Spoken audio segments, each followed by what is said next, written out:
Olá, pessoal, sejam muito bem-vindos a mais uma edição do nosso podcast Do Lado de Cá, realizado sempre aqui no centro de Porto Alegre, aqui na nossa querida Rua da Ladeira, no Estúdio Hall, estúdio do Sind Bancários, onde eu e o professor Juremir Machado da Silva temos conversado aí com grandes personalidades, né, professor? É verdade, os convidados são ótimos. Nota 10 todos. Nota 10 todos. Matheus Gomes é o nosso convidado hoje, deputado. Eu entrevistei o Matheus, eu acho que ele era vereador lá no Opinando, né? É verdade. E agora o Matheus já é deputado. Seja bem-vindo, obrigado pela presença. Aqui tu não tinha vindo ainda, né? No nosso podcast. E agradeço muito pelo convite, Nando, professor Juremir. Já fiquei feliz aí de estar incluído dentro dessas grandes personalidades aí. Já. Senti lisonjeado. O Matheus deu muita entrevista para nós, para mim, para a Taline, no Esfera Pública? Esfera Pública, na época ainda da 2013, por exemplo. Né? Exatamente, durante as manifestações. Durante as manifestações. E pós também. E eu me lembro de uma que ficou bem marcado, que foi quando demitiram um grupo de rodoviários, e eu era bem ligado lá, garagem da Carris, fiz estágio lá, tinha conexão também com as lideranças sindicais. E a gente ligou pro Juremir de manhã, falando: Juremir, estamos precisando apresentar um tema aí para a cidade, estão demitindo os rodoviários. Deu algumas horas, a gente já estava ao vivo lá, fizemos uma discussão bem legal. Saudar, inclusive, né? Pelo menos a Esfera Pública voltou para o seu horário, da 1h10, depois do correspondente. E a Taline está no comando. Deve estar sentindo a falta daquela figura ao lado dela, mas pelo menos está no horário, está de volta, né? E saiu aquele horror que tinham colocado lá no lugar do Esfera Pública. A Taline estando lá está ótimo. Matheus, tem que idade? 32 anos. 32. Exatamente. Porto Alegrense mesmo? Nascido e criado em Porto Alegre. Colorado ou gremista? Inevitável, né? Gremista. Rio Grande do Sul, ninguém pergunta qual é o time que tu torce, né? A pergunta é essa, né? Gremista ou Colorado? Colorado ou gremista? Bom, agora tem a turma do Juventude aí que voltou pra Série A agora, né? Estão mobilizados aí, felizes. Pela idade dele, tinha que ser gremista, né? 32, né? É verdade. 32, Digamos que eu amadureci essa decisão ali entre 95 e 96. Então. Aí fica fácil, né? Fica fácil. Pois é oportunismo isso aí. Os caras de 60 anos, que nem eu e o Nando, tudo colorado. Ah, não, o Nando é neutro. Desculpa. Eu tenho que ser isento, sou homem isento, né? Claro. Toda a imprensa é isenta, tu sabe disso, né? Ninguém na imprensa tem opinião, né? A gente tá vendo aí, por exemplo, agora... Só na imprensa esportiva, eu acredito. Só na imprensa esportiva. O resto, a gente questiona. Não, a gente tá vendo a cobertura aí, por exemplo, da guerra, do que tá acontecendo, né? Ninguém tem lado, é uma coisa bem tranquila, as coberturas, né? É uma coisa que... Matheus, primeiro, o que tá achando dessa mudança? Dizem que quem passa pela Câmara de Porto Alegre passou por tudo, não tem nada, né, mais pegado do que lá. É fato isso? É verdade, a Câmara tem uma estrutura ali, ao começar pelo plenário, né, em que fica todo mundo próximo, conectado, tu faz uma fala mais quente na tribuna, já desce, já escuta uma coisa ali, já escuta outra ali. Agora colocaram aqueles vidros, né, que diminuem a interação entre os vereadores e o público. Achei, desde a época que eu era vereador, já a gente criticou essa medida, porque, na verdade, ele restringiu a participação popular. Eu acho que a Casa do Povo tem que estar aberta para a população. Mas, realmente, a Câmara tem um ambiente quente. Nos últimos anos, acho que o debate não foi tão de qualidade, muita coisa de baixo nível na Câmara de Vereadores de Porto Alegre, na minha opinião. Vivemos algumas cenas lamentáveis lá, como aquele episódio em que a Câmara foi invadida por negacionistas, antivacinas, tinha gente até com suástica de nazista lá, foi realmente lamentável. Mas é um ambiente que, do ponto de vista político, nos prepara mesmo para enfrentar desafios maiores. E na Assembleia Legislativa agora a gente enfrentou já um primeiro ano de mandato que foi bem intenso, né? Eu tive a oportunidade de estar participando no centro, de alguma forma, de parte dos principais temas que a Assembleia debateu ao longo desse ano. No primeiro trimestre, a questão do combate ao trabalho análogo à escravidão. Coordenei a comissão de representação externa que analisou, construiu mais de 70 recomendações para o estado do Rio Grande do Sul, retomar uma agenda de erradicação do trabalho escravo. Isso foi um grande tema. Isso a partir daqueles episódios da Serra? Exato. E até nos atualiza, Matheus, o que né, teve de desfecho aquilo como consequência? O que aconteceu?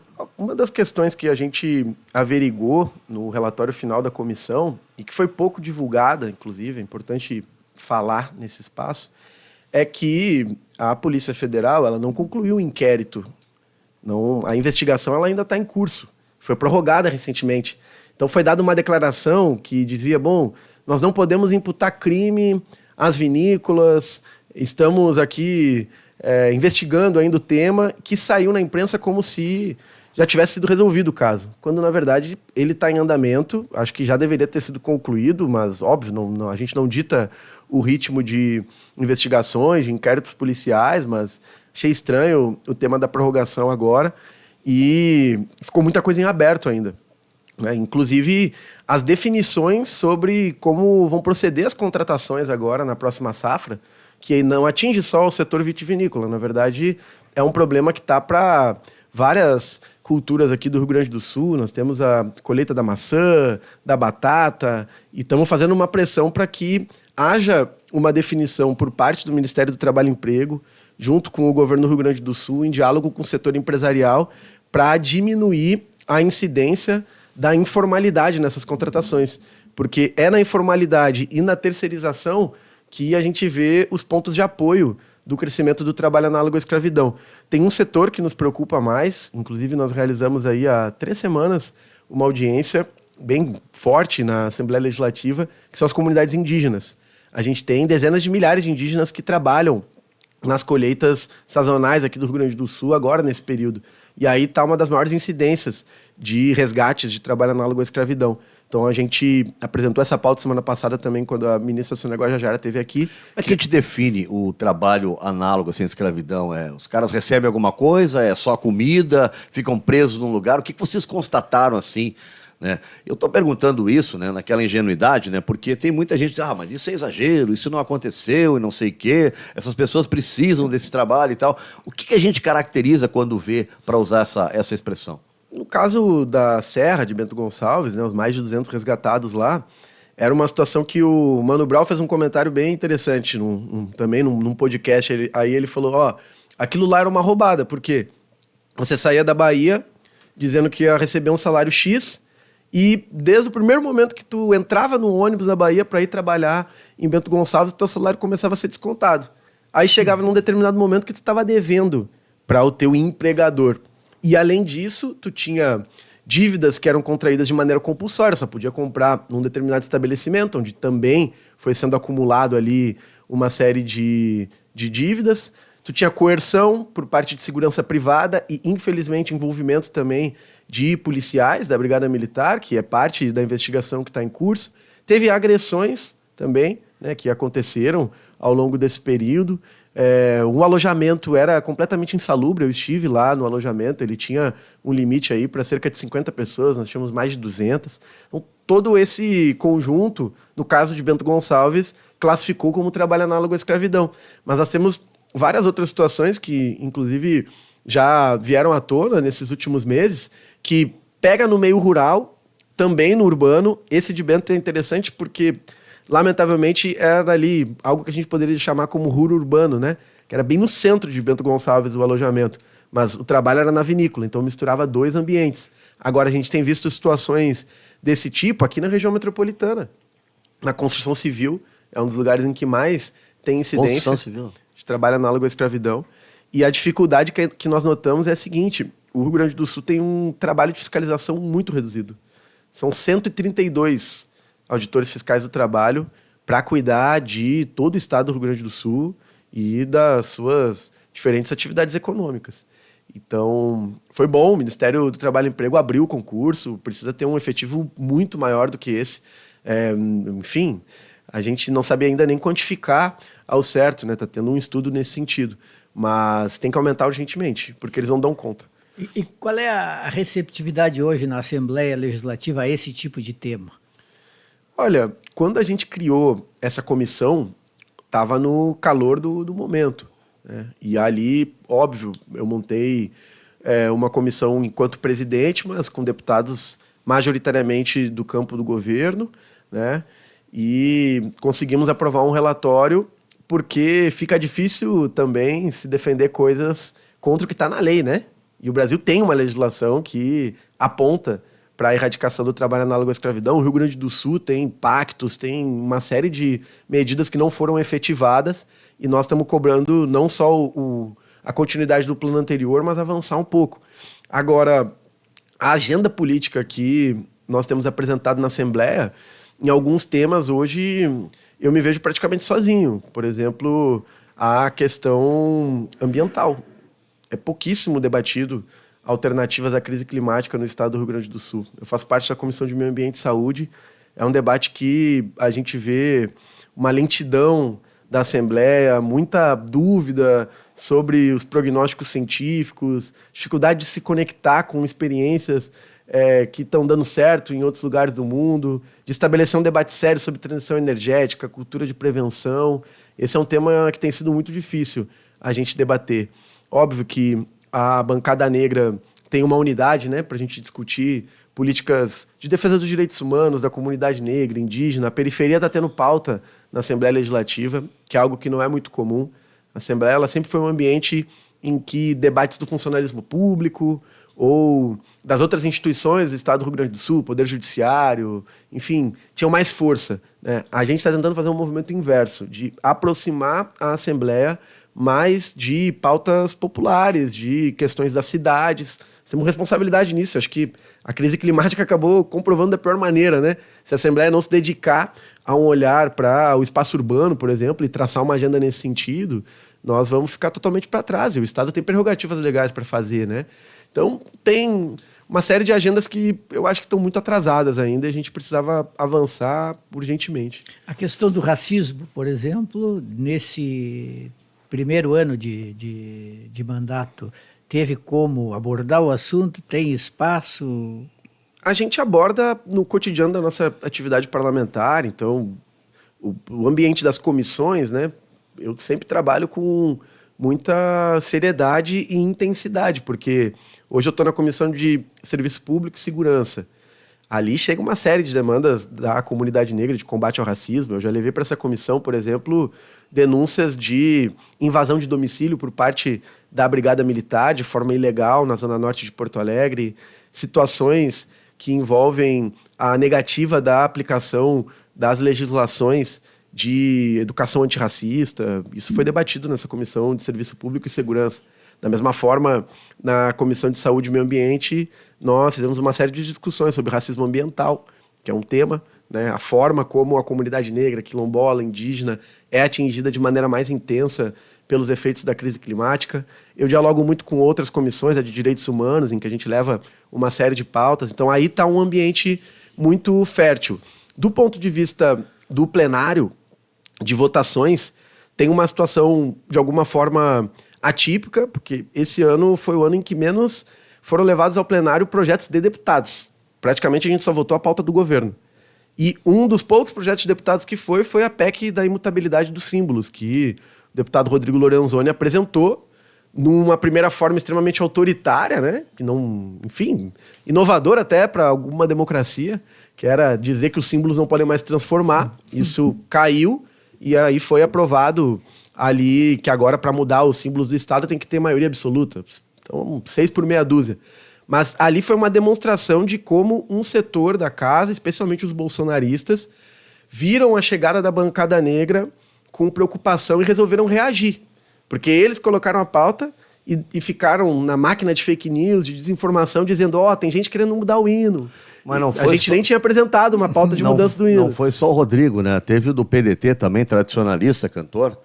Né? Fugiu o nome do homem. Deputado Marenco. Pode dizer, o Marenco. O Marenco também participou ativamente, que me surpreendeu, né? Eu fiquei perplexo com a atuação do Marenco nisso, decepcionado, para dizer mais a verdade. Mas eu acho que ele quis fazer uma média com o pessoal de CTG, essa coisa assim, né?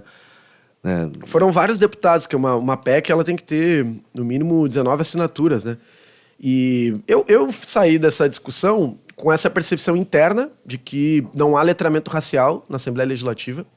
Essa é a primeira questão. Os deputados não sabem o que é esse debate, estão atrasados frente à sociedade. Porque eu acho que o povo do Rio Grande do Sul e a nível nacional já tem mais informação do que a maior parte dos deputados que lá estão.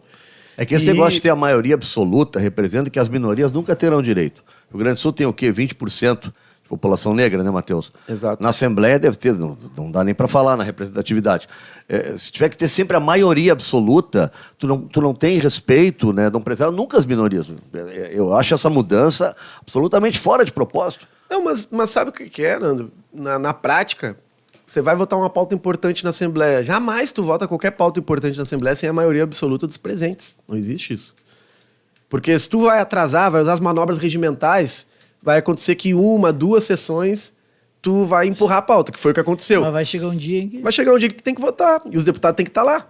Então por isso que eu digo que é 6 por meia dúzia, porque ele fez muito barulho justamente para mobilizar o segmento dos bolsonaristas, dialogar com uma ala conservadora do movimento tradicionalista gaúcho e fazer política para dizer que combate ao racismo é mimimi, é vitimismo e tal. Foi para isso que eles utilizaram essa pauta do hino. Mas, no geral, a gente está cavando espaço. Agora, por exemplo, eu estou iniciando o trabalho de uma comissão especial da Assembleia Legislativa que vai fazer a análise da situação econômica da população negra gaúcha.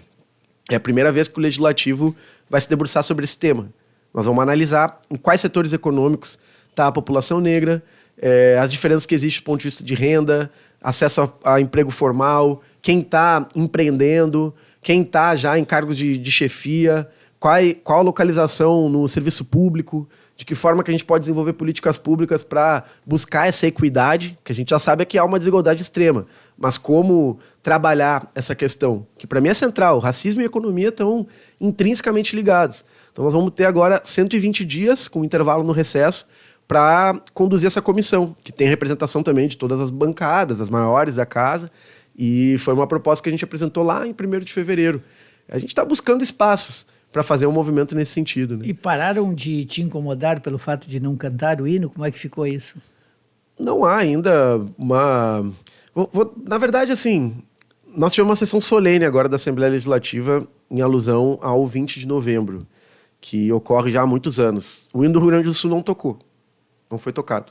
É bom. Né? Que não é o protocolo oficial. O protocolo é primeiro o hino nacional, E depois... acontecem os eventos, ao fim, o hino do Rio Grande do Sul. Em respeito à manifestação da bancada negra, o hino não foi tocado. Achei um avanço importante. Ô, Matheus, em algum momento foi apresentado por alguns compositores, escritores, movimento negro, alguma sugestão para trocar aquela frase, né, polêmica, infame que tem ali no hino?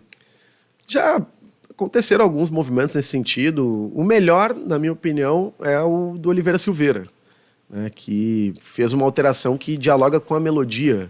Eu acho que é muito bacana, que ele diz que povo que é lança e virtude, a clava quer ver escravo. Então, lança e virtude tem a ver com a bravura dos lanceiros, né? A clava com o poder, né? Quer ver escravo. Eu acho que é um verso inteligente. E fica dentro da métrica, né? da melodia, né? Não tem que atropelar nada. Eu achei bem legal. Mas na discussão da Assembleia, um dos momentos que mais nos chamou a atenção foi quando nós fizemos uma audiência pública e levamos lá a presidenta do MTG.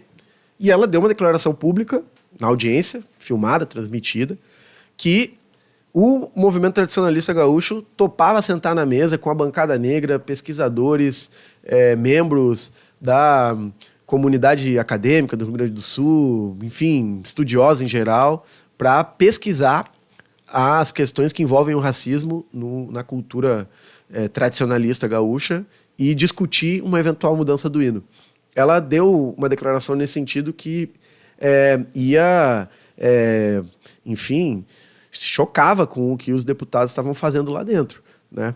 E a gente quer montar esse espaço. Vamos dialogar, vamos estudar. Não tiraram ela da presidência depois disso? Não continua lá. Eu não acho que a gente vai mudar. Melhorou o negócio, parabéns. Nós não vamos fazer uma mudança do hino do Rio Grande do Sul com uma simples canetada na Assembleia Legislativa. Claro. Isso aí, pensar isso enfim, Precisa pensamento discutir, infantil. claro. Agora, Matheus, o Jeremir fala muito nisso, né? Que vamos fazer uma chapa para a prefeitura. Tem que ter representatividade. Né? E a gente fala muito sobre, né, a questão da presença, né, do negro, mas a gente ainda vê em postos de comando. Eu estava vendo, Jeremir, de 37 ministros do Lula, 10 são declarados negros. Então, o Flávio Dino também está entre eles, né? E outros assim, mas eu fico pensando em postos de comando, em questões estratégicas, em postos-chave, né? E eu te coloco isso, né, para a gente falar exatamente, também colocar isso, né, para trazer também para a eleição de Porto Alegre. Né? Até que ponto isso é importante, a presença feminina, a A presença de alguém negro para trazer representatividade também, não só na teoria, no discurso, mas também na prática, na hora de mostrar. É fundamental. A esquerda, quando governou Porto Alegre, óbvio que era um outro momento histórico, mas ali já existia uma forte articulação do movimento de mulheres negras, movimento negro em geral, a comunidade LGBTQIA+, se organizando. Final da década de 80, início de 90 é quando esses novos movimentos sociais estão em alta atividade. Mas ela sempre apresentou chapas 100% masculinas, né? E tirando o Olívio desse processo, o restante eram chapas também 100% brancas. E tiveram muitas vitórias, muitos êxitos políticos. É uma experiência que tem muita coisa a nos ensinar. Mas, nesse momento, não tem como a gente reproduzir algo parecido com o que foi lá atrás. Nós temos que incluir, inclusive porque são os setores da esquerda que conseguem atrair mais a população para debates políticos e para um grau de engajamento que está sendo necessário, altamente necessário para nós nesse momento. Então, o movimento negro tem essa força, sim, do ponto de vista eleitoral, provou isso nas 2 últimas eleições, né, elegendo bancada negra, fazendo grandes votações na cidade de Porto Alegre. O movimento de mulheres já está num avanço superior, inclusive. Então, eu acho que a construção da chapa da esquerda deve passar também por esses critérios. Agora, até agora, do que se tem ouvido, ainda não apareceu assim o nome. Às vezes falam, por exemplo, no teu nome, tem que ter o Matheus, ou falam das deputadas, mas assim, ninguém disse ainda, teria que ser esse ou aquele nome. Enquanto isso, já apareceram algumas candidaturas, vamos dizer assim, candidaturas brancas, embora sejam candidaturas, diria, perfeitamente compreensíveis, do tipo o nome da Maria do Rosário. Teve um momento que a Sofia Cavedon estava colocando o nome dela à disposição pelo PT. E no pessoal, bom, tu mesmo estava conversando contigo antes de começar o programa, então o pessoal estaria, em princípio, disponibilizando, enfim, propondo o nome da Luciana. Exato. Da Luciana Genro. São nomes tradicionais, importantes da política, indiscutivelmente, do campo da esquerda. Agora, haveria um espaço aí seria para compor com um segundo nome, que seria um homem negro, uma mulher negra, ou não? Eu penso que na eleição de 2024, a representação da bancada negra de Porto Alegre é uma possibilidade e uma necessidade, e a gente deve lutar por isso. O Movimento Negro Unificado fez uma ação na sua Assembleia Estadual, enquanto organização política e social, de apresentar o meu nome aos partidos de esquerda que nesse momento discutem a possibilidade da construção de uma frente. Eu topei o desafio, estou à disposição do movimento social negro, da esquerda como um todo, para que a gente realmente possa conduzir esse processo de renovação e de construção de uma chapa forte, enraizada na periferia de Porto Alegre, nas regiões centrais, nos movimentos sociais, no ambientalismo, enfim. De um modo geral, na minha opinião, é isso que a gente precisa. E outros nomes também estão sendo apresentados nesse momento. A direção do PT definiu já a Maria do Rosário. A gente tem uma definição do pessoal que vai ser construída. Eu também soube pela imprensa hoje, a política que foi defendida pela direção majoritária do PSOL. Mas eu estou muito preocupado também com... O PCdoB já definiu a Manuela? É que o PCdoB está numa situação complicada porque está em federação com o PT. Então, o PT definiu o nome da Maria do Rosário. O PCdoB não tem margem para decidir outra coisa. Exato. O PCdoB fica meio amarrado. A Manuela retirou o nome dela já há algumas semanas e eu não creio que o PCdoB vai apresentar o nome, mas acho que não tenho dúvidas que é um partido estratégico para a construção dessa frente. Né? Agora, não tem discussão assim, Matheus, quem está de fora, quem só olha de fora como jornalista, fica sempre pensando assim que deve acontecer uma grande discussão, pensando até em nomes que sejam nomes capazes realmente de vencer a eleição, não é só para disputar. E essa discussão, ela acontece? Quais são os nomes mais propensos realmente a fazer votos? Acontece, porque eleição também passa por isso, né? Eu acho que não é apenas. Então, o que eu tenho dito é que talvez, nesse atual estágio da esquerda, do campo democrático na cidade de Porto Alegre, nós não tenhamos um nome que de início vai aparecer com uma densidade eleitoral, com uma força que, seja qualitativamente superior a outros nomes. Então, nos importa muito o movimento. Primeiramente, juntar todos os partidos e, a partir disso, construir uma ampla coalizão social. Por isso que eu tenho defendido o processo de prévias. Eu não acho que é apenas para a gente trabalhar o nome em si, mas é para criar uma cultura de engajamento e de mobilização em torno das eleições que o Brasil está demorando muito para implementar. Não é algo fora da realidade da América Latina. A Argentina faz um processo prévio à disputa eleitoral oficial. O Uruguai, através do Frente Amplo, com a esquerda, já desenvolveu mecanismos de participação que são internacionalmente Mas quem participaria? Na minha opinião, filiados de partidos e as listas dos movimentos sociais, incluídos todos num registro único. Ou seja... Que partido você incluiria aí, Matheus? Olha, quem já topou discutir nessa perspectiva de prévias é o PSOL, a Rede, que é a nossa federação, né? PSOL e Rede, PT, PCdoB, PV, começaríamos no mínimo desses 5 partidos. Então, a lista desses 5, abrindo espaço, por exemplo, o Movimento Negro Unificado, que tem lá sua lista de filiados, também inclui, registra, se monta um cadastro único e entramos nessa discussão. E isso serviria para engajar também associações comunitárias, movimentos culturais, sindicatos, movimento estudantil. É um mecanismo necessário para nós. O que impede de se chegar a esse mecanismo? Um certo conservadorismo da esquerda, na minha opinião. Porque como eu... Um certo caciquismo? Exatamente. Porque não é algo incomum. Eu poderia dar outros exemplos. Chile, Colômbia. Eu estive na Colômbia no ano passado acompanhando o primeiro turno da eleição do Petro e da França. Lá, a análise da campanha da França, né, é que ela só pôde ser a vista do Petro por conta do processo de prévias. Porque correu por fora. Eu acho que sim, tem muito um sentimento conservador nas direções partidárias e que, enfim, é ruim, porque nos impede de renovar no método, não colocando o método acima da política. Eu não acho que é isso. Agora, esse método das prévias ele pode potencializar o nosso objetivo político, que é derrotar essa coalizão que há 20 anos governa a cidade de Porto Alegre.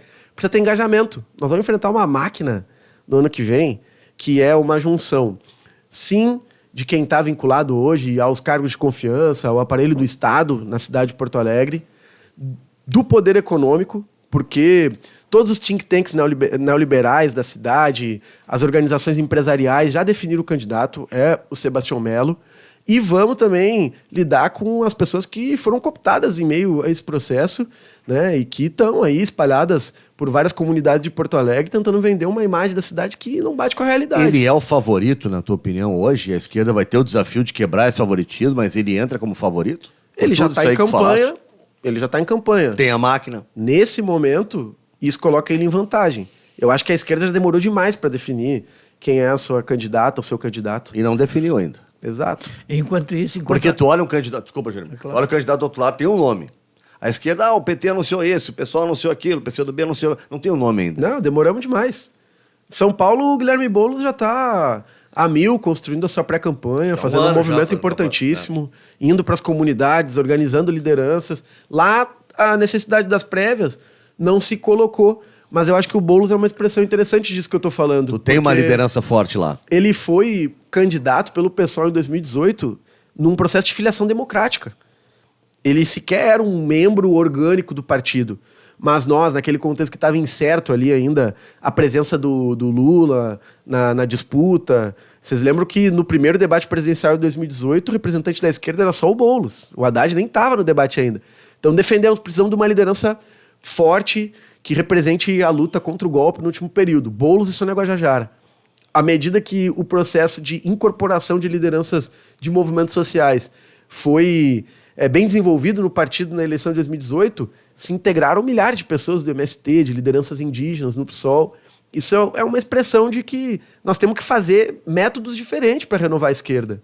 E eu acho que tem esse receio, sim, de ir para uma disputa de prévias e dar um resultado que não seja aquilo que as direções dos partidos esperam. Seria possível dizer que há um pouco de personalismo? De certa forma, existe, né?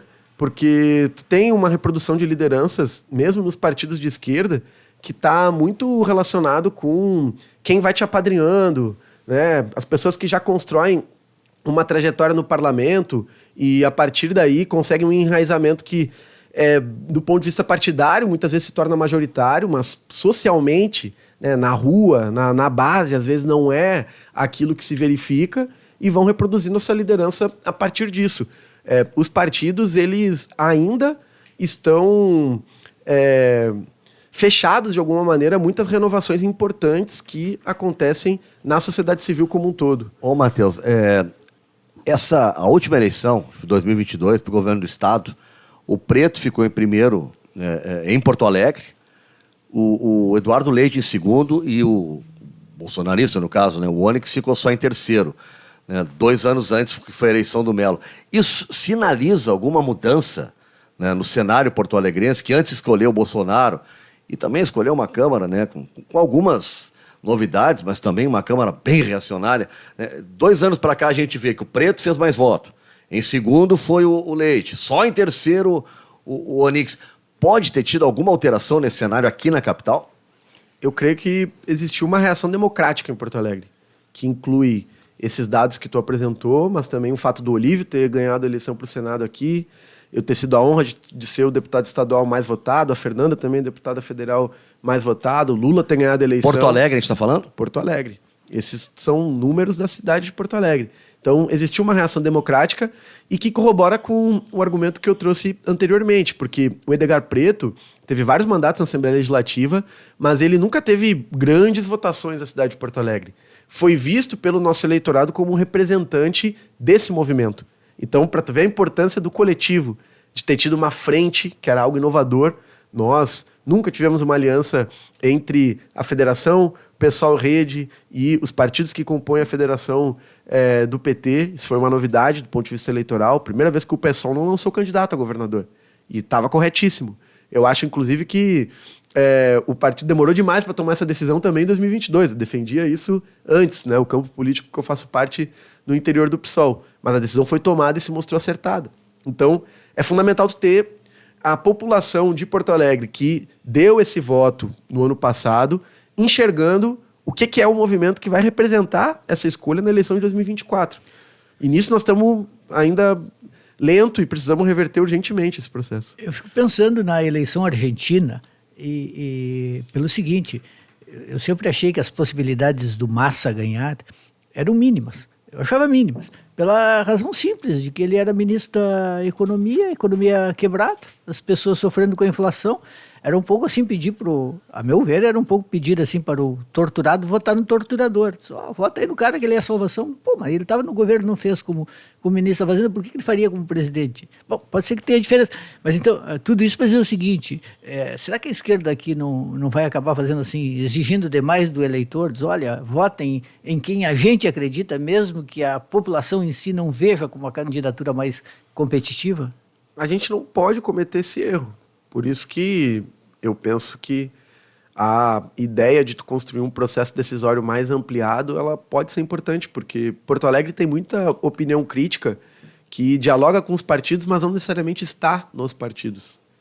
Muita gente que constrói ações que fazem parte do cotidiano da cidade e que está em movimentos, em organizações da sociedade civil, em ONGs, em associações comunitárias. Eu acho que a esquerda deveria fazer um gesto de humildade e chamar essas pessoas também a se engajar no movimento e ser parte da decisão. Isso, se construído de maneira saudável, pode ser o elemento que vai fazer a diferença justamente em meio ao processo eleitoral. Porque unanimidade nós não temos na esquerda. Claro que as pessoas, quando a gente olha os nomes, são todos nomes dignos, importantes, com a folha de serviços no campo da esquerda muito importante. Mas uma coisa é ter importância e outra é ter uma densidade eleitoral. Pensar assim, as pessoas vão votar. Porque, afinal de contas, o grande objetivo, se eu entendo bem, é dizer, olha, precisamos, como tu disseste, interromper esses 20 anos aí do MDB e seus associados no poder, na prefeitura. Bom, então tem que pensar em todos aqueles elementos que possam realmente levar a essa vitória. Com certeza. Aí envolve a força política dos nomes que a gente vai apresentar e se eles estão conectados com os sentimentos da população de Porto Alegre que se demonstraram de maneira mais contundente no último período. Eu acho que entra um elemento de renovação Nós temos, sim, como algo forte na política a nível nacional, a ideia de renovar as nossas representações.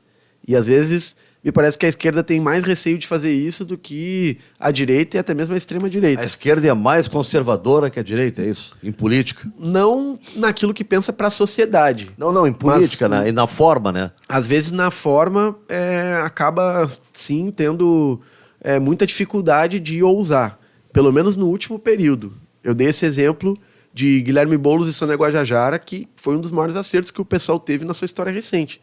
Hoje nós temos aí a Sônia como a primeira-ministra dos povos indígenas e o Guilherme como o nome que lidera a esquerda na maior cidade da América Latina.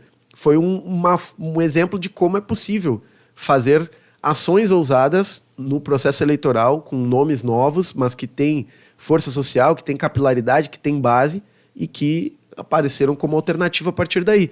Em Porto Alegre nós podemos fazer. A bancada negra está à disposição para ser parte disso. São pessoas que têm votação expressiva na cidade, que têm articulação social, que estão enraizados em uma série de comunidades e territórios. Por que não apostar em alguma dessas lideranças para ser parte dessa composição? Nos bastidores, né, vocês trabalham, a esquerda trabalha com o Melo só? Ou há a possibilidade de, por exemplo, o governador Eduardo Leite lançar, como foi dito, né, Juremir, que a delegada Nadine, por exemplo, deputada, poderia também ser candidata. Vocês chegam a trabalhar com essa ideia ou isso nem é falado? É possível que existam outras candidaturas da direita, da própria extrema-direita bolsonarista. Já tem algumas aparecendo. O PSDB está articulando uma candidatura que a gente poderia chamar de uma candidatura de centro. Que é a da Nadine? Ou tu acha que vem outro? Seria outro nome? Vai ter outro nome. Outro nome? Tu vai guardar o nome, Juremir? Eu não posso dizer, porque... Como tu não pode dizer? Mas tá no Juremir? jornal todo dia. Tem colunas políticas Cofre aqui da do Rio Grande do informação, Sul que eu abro e todo dia Quem tem é, alguma então, novidade Matheus, que eu não li do o PSDB. jornal? Olha, diariamente, não diariamente, mas assim, semanalmente, vou tentar ser um pouco mais generoso. A gente vê os nomes ou da deputada Nadine ou da deputada federal Anny Ortiz, né? Ah, Anny o Ortiz tempo inteiro aparecendo, né? A Anny tem aparecido bastante, inclusive outro dia ficou uns 5 Mas minutos. a Anny no jornal, PSDB? assim. Ela é da federação. Ah, ele é da federação. Mas eu discordo de ti, Juremir, que vão vir de centro. Porque do ponto de vista do programa econômico vai ser liberalismo não, radical. Claro, é que aí também depende muito de como a gente olha as pessoas, assim, às vezes alguém parece de centro para um e para outro não parece de centro. Pois é. Não, mas na questão econômica há uma mudança do PSDB, por exemplo, lá do Fernando Henrique, né? Sim, que ele sim. pensava com o PSDB de agora. Agora, né? eu o acho, Dória, por exemplo, é uma mudança. Eu acho que tem 2 pontos que me parecem incontornáveis, se quiser partir com vontade de realmente ganhar. Não pode ser uma chapa só de homens, outro não pode ser uma chapa só de brancos. Então aí já tem assim, tem que ter mulher nessa chapa e tem que ter não branco nessa chapa. Se quiser ter alguma chance a meu ver, se eu fosse o consultor, eu diria assim, ó, não faça uma chapa que só tenha homem ou que só tenha brancos, mesmo que sejam 2 mulheres brancas. São critérios importantes, concordo. Eu já defendi aqui, de diferentes formas, o que eu penso sobre o tema da bancada negra. Eu não tenho dúvida disso. Acho que tem representação e incorpora um segmento do eleitorado de Porto Alegre que a esquerda teve muita dificuldade nas últimas eleições, que é justamente as periferias da nossa cidade. Nós perdemos a eleição em 2020, principalmente nesses territórios. Então tem que reverter aí.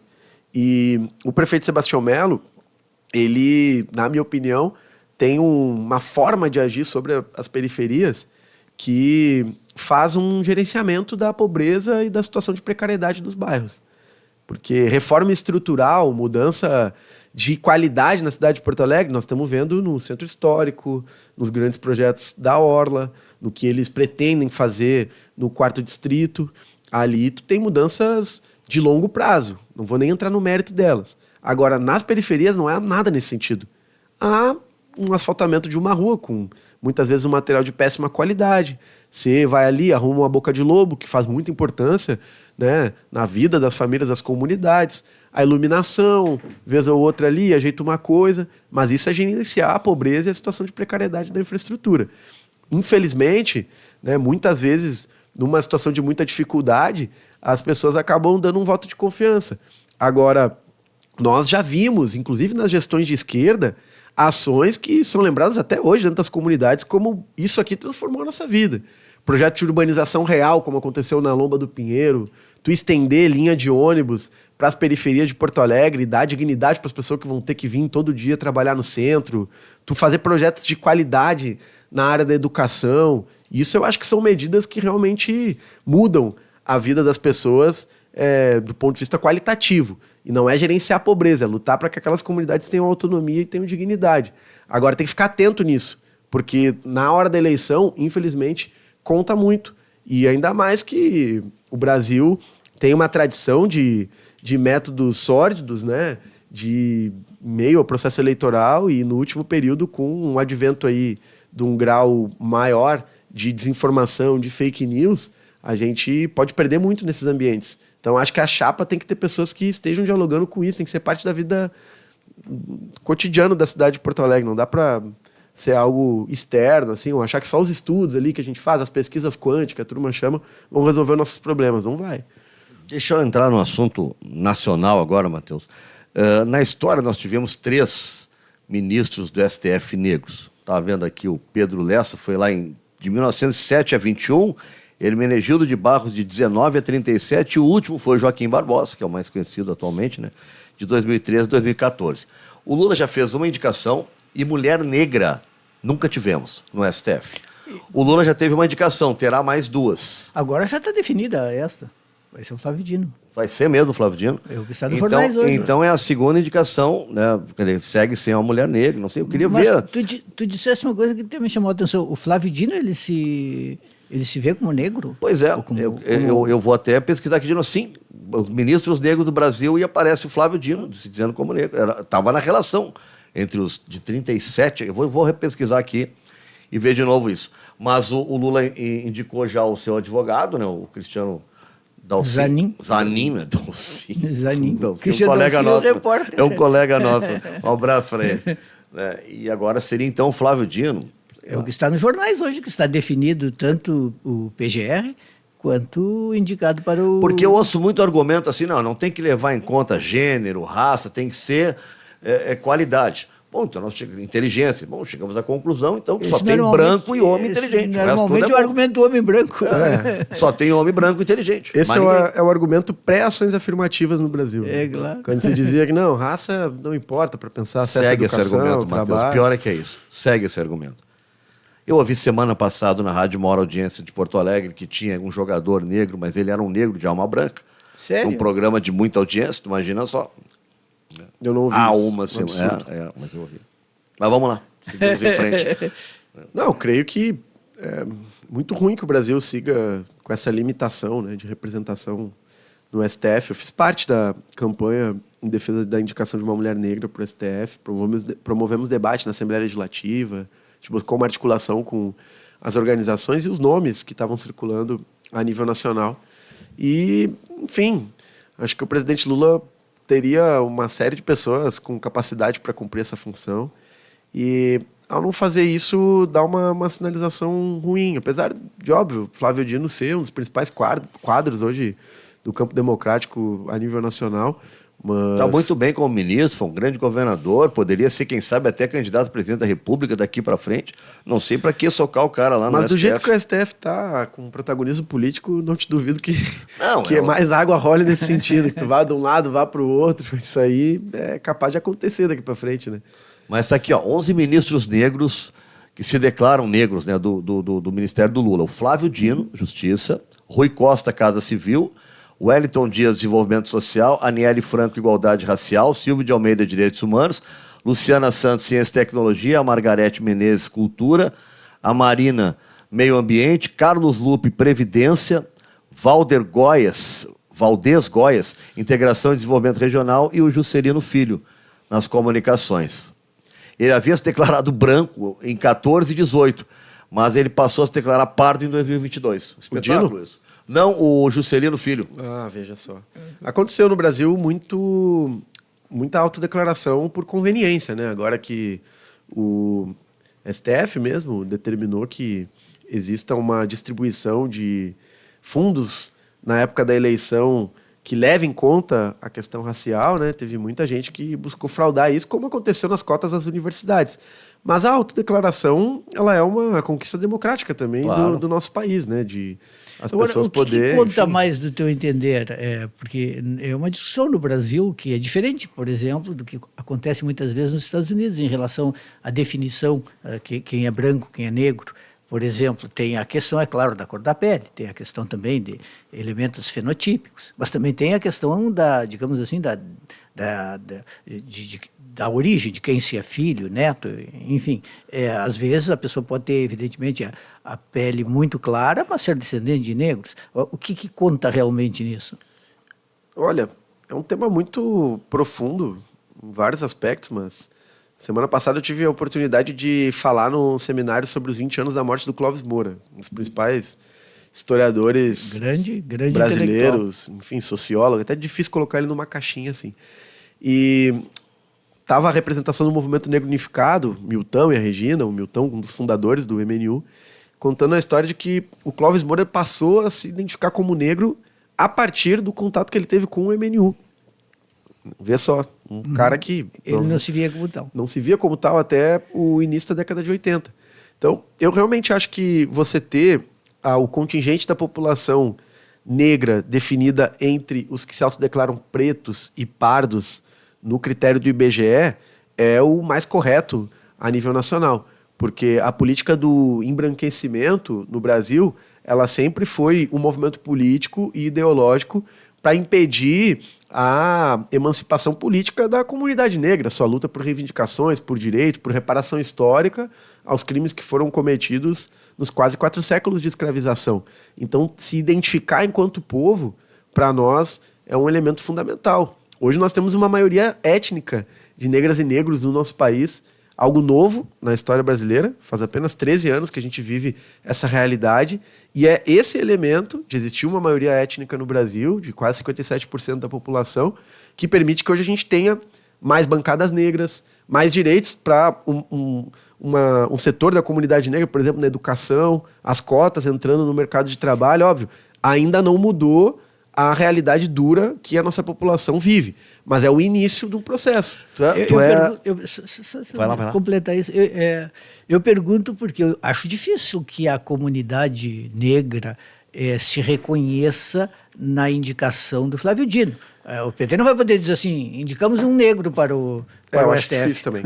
Eu fui surpreendido agora com Até porque o Dino, ele tem muitos méritos na luta contra o golpe, no enfrentamento ao bolsonarismo, mas mesmo no Maranhão, ele fez uma série de ações que desagradaram bastante a comunidade negra. A questão quilombola sempre foi um problema no Maranhão, e lá um movimento muito forte, né, desde a época em que ele era governo, para o reconhecimento, para o respeito ao direito dessas comunidades. Nós tivemos muitos problemas também lá na política de segurança pública que o Dino desenvolveu. Então sempre foi uma relação tensa, de muitas críticas. E eu acho que se ele realmente quiser fazer a sua autodeclaração valer do ponto de vista político, ele tem que se comportar dessa forma, né? E realmente buscar a sua integração social e política com o movimento negro, ser parte, né, das articulações que o nosso movimento organiza a nível nacional, porque se autodeclarar negro não basta, né? Tem que ter também a atitude, a consciência, né?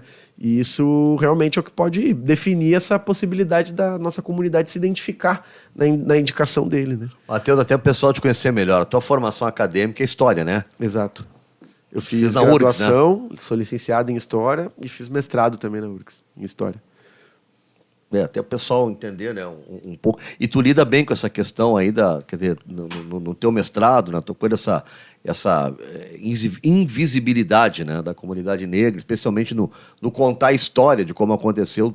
É um tema que tu trabalha bastante também, né? É um tema que eu gosto. Você vê, esse debate do hino do Rio Grande do Sul, ele está num marco amplo da luta por reparações históricas e culturais ao povo negro, né? O programa de reparações, ele é muito amplo, né? Envolve desde a questão econômica, a gente poderia debater aí essa situação do Banco do Brasil agora, até um reconhecimento de que, bom, até quando nós vamos viver no estado do Rio Grande do Sul, em que os chefes de estado entram no Palácio Piratini e está lá um quadro, né, pintado pelo Aldo Locatelli, a origem do povo gaúcho, não tem nada sobre a população negra ali. Isso é parte do problema. E eu tenho, em vários temas, estimulado discussões que passam pela minha formação, feito um trabalho de história pública, de alguma forma, historiador público, que é um termo que a gente utiliza na academia. E acho que é bem importante também, para a gente definir, tem intersecção com questões urgentes. Por exemplo, de forma muito breve, o Rio Grande do Sul teve uma pesquisa divulgada esse ano que diz que o elemento que mais motiva abordagens policiais é a cor de pele. Os próprios policiais responderam isso, né? E eu acho que isso está ligado com a construção do estereótipo das pessoas negras, que é um problema que tem uma intersecção com o lugar do negro na história, com educação, com cultura. Então, puxar questões de antigamente para resolver um problema dessa natureza é importante, porque os policiais precisam entender como é que foi construído esse estereótipo de suspeição para superar ele, né? Vocês da bancada negra, enfrentam o racismo na Assembleia? Tu sentes isso? Tu sentes que tu és, em algum momento, discriminado na Assembleia? Eu sinto, sim, no ambiente político em geral. Eu já enfrentei muito isso já na Câmara de Vereadores, tive situações bizarras, assim, de os vereadores se acharem no direito de desrespeitar o próprio regimento da casa, que obriga que tu te reporte a outro parlamentar utilizando uma terminologia de respeito, né, de Vossa Excelência, senhor, deputado, né, e lá eles não nos chamavam pelo nome. E talvez para algumas pessoas isso pode parecer pouco, mas para nós, negras e negros, isso é entre muito os brancos, importante. isso aparecia, com vocês não. Aparecia. Eles não nos chamavam pelo nome. Para nós é muito importante, porque se eu estou na rua, o cara que quer se comunicar a mim de maneira depreciativa, ele vai me chamar de uma série de coisas, que eu nem vou falar aqui, certo? Melhor. Tá? Mas, muitas vezes, o nosso nome é a última coisa que vem. Quando a gente sofre uma abordagem por um critério de suspeição, eu já fui preso, já fui detido, algemado, agredido por um policial, porque ele fez uma abordagem e não estava com a sua identificação. E ele estava jogando minhas coisas, espalhando pela rua, minha mochila ali na Cidade Baixa, era um domingo, assim, uma coisa completamente desnecessária. E quando eu fiz essa observação a ele me agrediu e resolveu me levar para a delegacia. Uma situação vexatória. Mas, veja só, aí entrava essa forma, né, de como a gente se reporta às pessoas, né, de o quão importante é a maneira que a gente trata o outro, certo?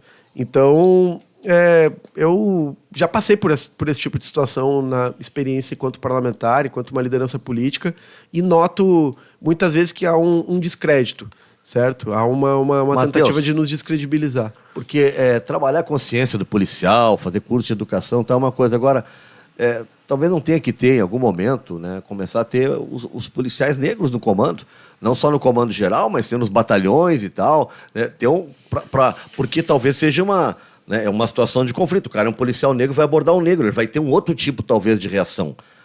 Não sei, mas me parece isso. O que eu não vejo é em postos de comando. Então parece que assim, o policial age daquela forma porque ele tem respaldo para agir assim. É uma coisa que lá de cima está dito que está ok.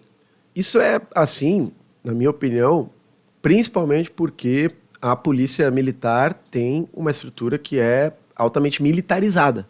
Vem lá da ditadura, né? Essa diferença entre oficiais e os praças é um elemento que explica por que nós temos menos negros nos postos de comando, né? Porque há essa transposição da hierarquia militar para dentro de uma força que deveria ser de segurança pública.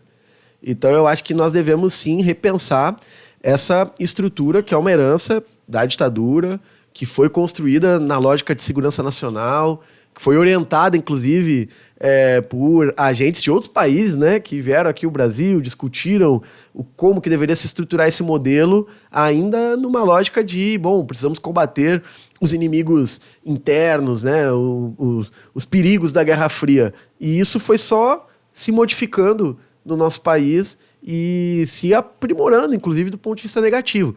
Então eu acho que o que nós precisamos rever nesse tipo de questão é a estrutura mais ampla da polícia, que impede, por exemplo, que um policial negro que está sempre no bate-escalão da polícia possa ter o seu direito à voz respeitado, né? Possa ter a sua liberdade de opinião política, não sofra perseguições mesmo dentro dos seus próprios batalhões, isso acontece muito. Né? Então, na minha opinião, passa por aí, porque eu já sofri desrespeito, infelizmente, de policiais e outros agentes de segurança pública negro.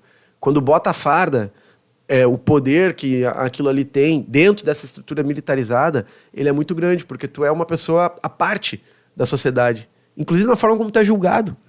Eu cheguei numa situação que para mim é um absurdo, deveria envergonhar a segurança pública gaúcha. A URGS, nossa universidade, emitiu um parecer através da sua faculdade de Direito, parecer técnico, dizendo que não se deve encaminhar mais casos à Corregedoria da Brigada Militar, porque a efetividade da investigação é muito pequena. Então pode fechar a corregedoria. Olha só que absurdo. Para mim, deveria parar tudo na segurança pública do Estado nesse momento e discutir como assim... O que está acontecendo? Os instrumentos de controle externo da polícia não funcionam e a melhor universidade do Brasil, da América Latina, dá uma orientação dizendo que tu não deve enviar nada para lá. Tá tudo errado. Tem que reordenar as coisas. E, infelizmente, é a visão que muitas pessoas negras, moradores de periferia que convivem com abusos policiais têm dos mecanismos de controle da polícia. Eu defendo que a Brigada Militar aqui no Rio Grande do Sul possa ter uma ouvidoria eleita pela sociedade civil, como existe já em outros estados. Não pode ser que a própria brigada vai escolher quem é o seu próprio ouvidor. Isso não é assim. O gestor público que lida com o orçamento tem lá um Tribunal de Contas, um órgão externo. E mesmo assim, dá problema. Imagina se fosse a própria prefeitura que organizasse os seus mecanismos de controle interno. Ia ser que nem essa auditoria que o Melo fez na educação agora. Que eles fizeram, eles construíram, só eles leem, não publicizam. Não dá. Então, realmente, eu acho que a gente tem que mudar muita coisa na estrutura da segurança pública nesse sentido, para que ela possa realmente efetivar o seu papel. Porque se a suspeição é o principal elemento que está no olhar da polícia para o conjunto da sociedade, aí é negro, jovem e tatuado. Bom, eu aqui, como vocês podem ver, estou dentro dos 3 Tá em cana já saiu algemado daqui. Não dá, tem um erro.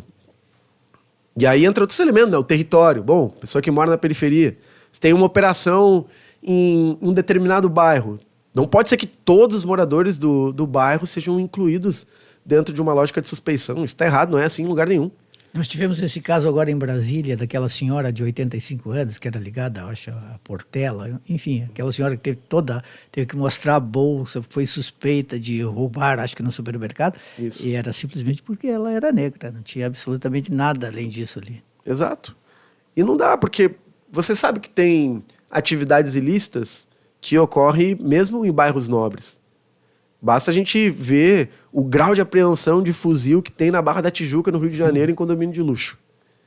E esses moradores de lá não são todos colocados em situação de suspeição. Por que numa comunidade é assim? Então, essa lógica é uma lógica de classe, de raça, que perpassa as ações da segurança pública que a gente tem que desconstruir urgentemente. Eu insisto muito, porque eu fico olhando aqui os dados, né? Eu estava vendo no Exército Brasileiro, por exemplo, tem um general só negro na ativa. E ao longo de toda a história do Brasil teve 11 generais negros. Né? E nós estamos falando de um país de maioria negra. É isso que me chama a atenção. Por isso que eu digo, é difícil tu funcionar, né, se não tiver... Eu estava lembrando do Davis Rodrigues, do Davidson, que esteve com a gente, né? Davidson Campos. Falando, Davis Rodrigues. O Davis Rodrigues é o nosso colega da Guaíba. Hoje em todos os... Não, o Davis estava contando esse negócio da área ali de teledramaturgia, né, da Globo, com os caras que quiseram tratar da questão negra. E eles sentiram assim, não dá para só branco escrever sobre isso. E eles lá, alguns anos atrás, contrataram vários, né, escritores, editores, enfim, negros para tratar desse assunto, né, para estarem respaldados para fazer sobre isso. Né? E o que eu vejo no resto é branco discutindo a questão da negritude, né? É homem discutindo o aborto. No Congresso já teve... Decidindo, né? Decidindo. Vezes, né? Porque discutir eu acho que todo mundo pode. Não, tudo bem. O problema é só estar ali com a caneta na mão, é só... A Matheus do Congresso fez uma comissão para discutir o aborto. Tá bem, todo mundo pode discutir, mas de 20 na comissão tinha uma mulher. Não tem como discutir Isso aborto tá com uma mulher e 19 homens. Exato. Mas eu agrego um elemento. Por que eu dei essa resposta sobre o tema da Polícia Militar? porque nós já temos experiências. Os Estados Unidos tem vários lugares em que a chefia de polícia é negra e que não adiantou para mudar a cultura que assassinou o George Floyd há 3 anos atrás. Então, só o tema da representatividade, ele não basta para resolver os problemas. A gente, inclusive, está num momento em que, do ponto de vista da questão negra no Brasil, esse é um grande tema. A Rede Globo, ela foi, talvez, a principal opositora da política de ações afirmativas no Brasil, no início do século XXI. Né? Tem aquele livro que eu até vi esses dias sendo vendido ali na Feira do Livro, o Não Somos Racistas, do Ali Camel. Junto com o Demetrio Maioli, né? Exato. E eles foram derrotados, porque as cotas começaram a ser implementadas e esse foi um dos elementos que ajudaram no florescimento de uma consciência étnico-racial em centenas de milhões de brasileiros, que é na escala que nós estamos nesse momento, diferente de 20 anos atrás. Pois bem, hoje qual o movimento que a Rede Globo faz? Buscar incorporar negras e negros em todas as áreas, nos temas que eles elaboram, o que tem um aspecto positivo. No entanto, nós sabemos que a Rede Globo faz isso para, ao mesmo tempo, acomodar a massa negra no interior das contra-reformas neoliberais que eles ajudaram a desenvolver no Brasil no último período. Então, de um lado, eles ficam falando lá, porque o empreendedorismo negro é muito bonito, etc e tal. Do outro, eles defenderam a terceirização, a reforma trabalhista, que jogou uma boa parte da massa negra na informalidade. Aumentou a pobreza. Porque é muito bacana tu dizer que, nesse momento, para sobreviver, o negro tem que ser empreendedor. Mas aí tá me falando isso o cara que tem na família dele advogado, médico, engenheiro, arquiteto, que teve a geração dos pais dele sendo servidor público, que pôde usufruir dos benefícios da formalidade no emprego e que está com a sua vida bem organizada e quer reservar isso agora para a comunidade negra. Não, nós temos que ter o direito de estar em outros ambientes do mundo do trabalho também, que nesse momento estão sob risco, pelo programa que esses mesmos agentes públicos, né, no caso da Rede Globo, quando eu digo agente público, né, de ator político na sociedade brasileira, ajudaram a implementar no nosso país. Então, a representatividade ela tem que estar conectada com uma segunda pergunta. Qual o programa político? Você está em qual espectro da discussão econômica, do debate sobre urbanização, sobre reforma agrária, mas, sobre Mateus, os temas centrais do Brasil? Eu coloco só assim, eu não vou nem entrar na questão editorial jornalística, né? Eu coloco na representatividade, nem que seja assim, um assunto sobre uma historinha de amor, idiota, entendeu? Mas antes não tinha esse casal negro. Não tinha o negro na teledramaturgia da Globo. Eu via ou o assunto era o racismo, ou era já na época da escravidão, alguns temas que tratavam, ou a empregada doméstica, que aparecia lá em algumas cenas. O que eu quero dizer é que hoje na teledramaturgia eu consigo ver protagonismo negro na Globo. Não estou analisando o passado, eu digo hoje. Né? As pessoas conseguem se ver. Antes tu não via, parecia, mas não existe casal negro, não, mudou. Não existe família bem-sucedida negra. A minha opinião é que mudou geral. A gente tem hoje não apenas essa maioria étnica no Brasil, como também um reposicionamento histórico do lugar do antirracismo na sociedade brasileira. Então isso se verifica na teledramaturgia, nas comunicações, a literatura, os livros mais vendidos do Brasil, do ponto de vista dos romances, ficcional, sociologia, são de negras e negros. Os podcasts mais ouvidos no Brasil envolvem pessoas negras. Os gêneros musicais, quem é que está fazendo um embate aí, do ponto de vista, né, de alcance com o sertanejo? É o funk, o trap, o hip hop. Então, tem um reposicionamento geral da cultura negra. Claro. Até no olhar sobre o estádio de futebol. Exato. Vejam que antigamente era um setor muito minoritário da sociedade que se destacava e buscava suas raízes, né? Que ia lá e dizia, né, o orgulho negro, e aí reivindicava a influência da África na moda, na estética, né? A religiosidade sempre foi um tema diferente, principalmente aqui no Rio Grande do Sul, que é o estado que proporcionalmente tem o maior número de terreiros do Brasil, né? Mas hoje há centenas de milhões de pessoas que, de alguma forma ou de outra, buscam um encontro com as suas raízes negras para resistir no dia a dia. E aí não necessariamente se organizar politicamente no movimento negro, na associação de bairro, mas para responder àquele racismo que acontece dentro do ônibus, dentro do ambiente de trabalho, no local de estudo, o crescimento de denúncias que a gente vê hoje nesse conjunto de locais aí que eu citei é expressão dessa consciência negra. Eu estava vendo o especial do menino Hendrick, do Palmeiras, né? 16, 17 anos. E aí aparecem os colegas dele de escola, daí começa a falar de racismo e tal, e um deles até vai falar e chora.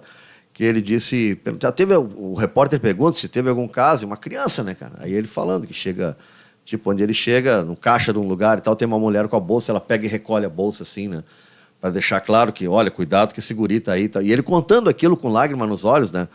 É uma coisa que, para um cara preparado, de 30, 40, 50, já é difícil de lidar.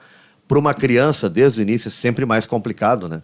De lidar com uma situação desse tipo, assim. Exato. É a profundidade do estereótipo do negro, que é produto, por um lado, dos séculos de escravização, mas do século XX, em que se negou que o racismo era um problema nacional no Brasil. Turamiro, eu queria aquela tua pergunta que tu fez pro Davidson do Lugar de Fala. Qual foi a pergunta mesmo que eu fiz? Lugar de Fala, da Janila Ribeiro.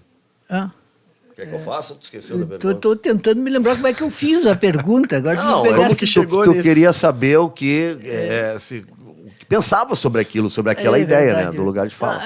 Eu tenho questionado algumas pessoas sobre esse conceito que a Djamila usa muito, do lugar de fala. Porque existem intelectuais, inclusive um intelectual que eu conheço muito, que é o Wilson Gomes, um intelectual negro, professor da Universidade Federal da Bahia, colunista da Folha de São Paulo. O Wilson Gomes acha que lugar de fala é um lugar de cala.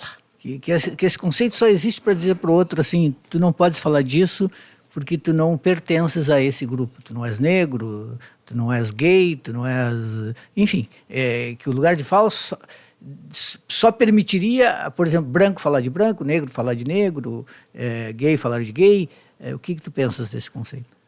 Eu acho que alguns anos depois da publicação do livro e da popularização também da obra da Djamila, que não é só esse livro, né? A gente tem outros sobre feminismo negro e que se popularizaram mesmo. Sim, tem toda uma coleção que ela edita. O pessoal andando no ônibus e lê ali um livro sobre feminismo negro, eu acho isso incrível. Mas nós estamos acomodando alguns dos sentidos desse debate ainda na sociedade, porque se for interpretado dessa forma, eu acho que está totalmente errado. Né? Porque, como eu disse anteriormente, eu acho que os homens eles devem debater sobre a questão do aborto, que a população não negra no Brasil, os brancos, eles precisam ter consciência sobre a questão racial, porque isso é um elemento que diferencia o Brasil de outras sociedades, inclusive. Nós, por ter negado a existência do racismo como uma questão nacional ao longo de todo o século XX, nunca tivemos uma revolta de não negros sobre o que acontecia com os negros. Você assiste o problema quieto e, bom, deixa a coisa rolar. E, óbvio, o negro foi sujeito da sua transformação, se posicionou e fez conquistar respeito que, nesse momento, ainda não se transformou numa mudança estrutural do nosso lugar na sociedade. Ainda estamos nos piores postos de emprego, de índice de acesso à educação, os piores locais de moradia, dominamos indicadores de violência, mas temos consciência e estamos, a partir daí, lutando por melhores condições de vida. O lugar de fala, nesse sentido, né, e o impacto público da obra, ajudou que a gente pudesse ter um protagonismo no debate público que foi muito importante. Mas ele não pode ser visto como algo que vai restringir o nosso debate a algumas caixinhas. Porque isso é ruim, inclusive, para nós. Por exemplo, na política hoje, no exercício dos nossos mandatos, nós não fazemos apenas a discussão sobre a questão racial. Que se fizéssemos só ela, já seria muito importante num estado que nunca teve uma bancada negra. Mas, no meu caso, eu faço um debate muito intenso sobre a emergência climática. E estimulo essa discussão num olhar de um jovem negro do estado do Rio Grande do Sul acerca desse problema. E penso que isso é um método correto, porque a comunidade negra ela tem esse potencial. Por estar na base da pirâmide social, ela consegue olhar o todo. Ela consegue projetar uma organização e uma estrutura de sociedade que seja diferente daquela que o 1% branco, os menos de 30 mil brasileiros que detêm mais de R$1 bilhão em patrimônio sempre definiram na nossa sociedade. Então, esse é o elemento que nós precisamos organizar no debate público. Não pode servir para restringir, tem que ser um elemento que ajude a dar o protagonismo correto e, a partir dessa perspectiva, a gente deve desenvolver a nossa ação política, o debate acadêmico, a pesquisa, né? Não podemos ficar presos em caixinhas nem impedir que o conjunto da sociedade se aproprie sobre esses temas. Né? Perfeito. Tu enlouquecido ou tu toca, Matheus, música, alguma coisa assim? Eu toco. Toca, né? Toco percussão. Percussão? Isso. Como é que tá? Tá rolando alguma coisa ou não tá tem difícil. tempo mais? Esse ano acho que foi o ano que eu menos toquei por aí, dos últimos. E o que mais tu gosta de tocar, assim, quando tu tava tocando percussão? Olha, agora no sábado eu fui num batuque aí e toquei um pouco lá. O Alabê me chamou pra tocar e eu fiquei Mas uns 40 batuque de minutos... batucada ou batuque de religião, assim? Isso, Foi? de celebração religiosa. Celebração religiosa. Mas eu lembrei porque foi a última agora que eu passei um tempo tocando. Mas eu sou ritmista também do carnaval, daqui a pouco começo a ensaiar aí. Qual é a tua escola? Imperatriz Dona Leopoldina. Espero que em dezembro agora eu consiga fazer isso. Eu gosto de tocar repique de mão, gosto de tocar pandeiro. Até me aventuro em outros instrumentos, mas em geral fico por aí.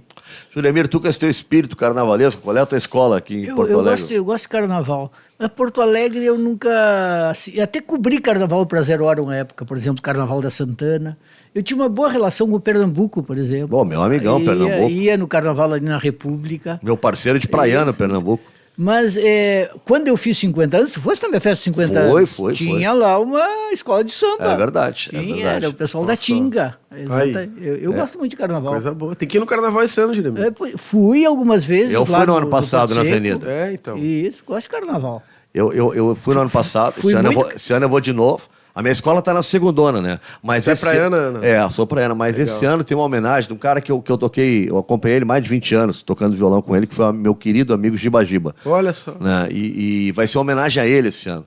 Eu vejo que o Edu, filho do Giba, tá com um trabalho de percussão também, seguindo adiante o trabalho do Giba, é bem legal. Mantendo vivo o supapo. Mantendo vivo o supapo. Eu tive a oportunidade de conhecer o Giba Giba. Figuraça, meu. Tava no ensino médio ainda e o pai de um grande amigo meu, que hoje está morando em Portugal, é músico, de Djamê Farias, filho do Marco Farias, acompanhava sempre o Giba Giba. E ali naquele meio ali a gente pôde conviver um pouquinho. Foi bem legal. Giba era uma figuraça. Matheus, muito obrigado, parabéns pelo teu trabalho, sucesso aí. Né? Vem um novo ano pela frente, que as coisas sejam legais para ti. Muito obrigado, Nando, Juliemir. Espero que a gente possa ter mais conversas como essa aí, estou à disposição. Juliemir, parabéns aí pelo Internacional, sua grande campanha de não ser rebaixado, né? Foi um feito e tanto no ano, parabéns. Fantástico esse último jogo, Inter e Bragantino, foi um dos piores jogos que eu vi na vida. O Inter encurralado pelo time do Sacha, o Inter lá atrás encurralado, tira de cabeça, tira com o pé, bravamente resistindo. Pior que o Grêmio e Corinthians. Eu, em respeito ao nosso deputado, nem falei de 3-0 pro Atlético Mineiro. Não, né? O que eu gostei ali é o seguinte, o Filipão em plena forma. Filipão, 70 e não sei quantos. Não, mas tava fácil estar em plena forma com o Grêmio ontem, né? Cara, não tinha meio de campo. Mas o Atlético ela tá na disputa pelo título. E teve o Grenal das Gurias, que o Inter empatou na Arena, mas tinha ganho no Beira-Rio. Ontem não foi um bom dia pro Grêmio. O Inter campeão das Gurias. Eu assisti um pouco do jogo das Gurias na parte da manhã. Foi bem bacana. Achei, o estádio... Estádio maravilhoso e um gramado horroroso. Né? Pois é, eu achei... Isso aí dificultou, mas eu gostei do público. Gostei de ver o engajamento. Acho que tá... Tinha bastante gente, Transmissão no horário nobre. Domingo de manhã é horário nobre, né? Um belo horário. Quantas pessoas tinham lá isso? Não sei, mas R$5 para entrar. Legal. Sabe que teve Corinthians. O Corinthians é impressionante, ganha tudo, né? Ganhou o Paulista, o Brasileiro, a Supercopa, a Libertadores, feminino. Eles botaram 43 mil pessoas na final com o São Paulo. Agora na arena do Corinthians. Tá ampliando, né? Acho importante. É parte das coisas que a gente debateu aqui ao longo do programa. Das né? mudanças. Exato. Das mudanças. Um abraço, valeu. Satisfação. Pessoal, dá um like aí, quem não tá conosco no canal, te inscreve no canal e queremos comentários de vocês, tá? Dá opinião, o Matheus vai ler os comentários todos, ver o que vocês querem dizer. Querem dar palpites aí também para a eleição? Já começa o plebiscito agora, né? Nos comentários, já deem palpites, né? Anuncie, tá certo? Do lado de cá, volta na semana que vem. Muito obrigado para todos aí, grande abraço, hasta la vista.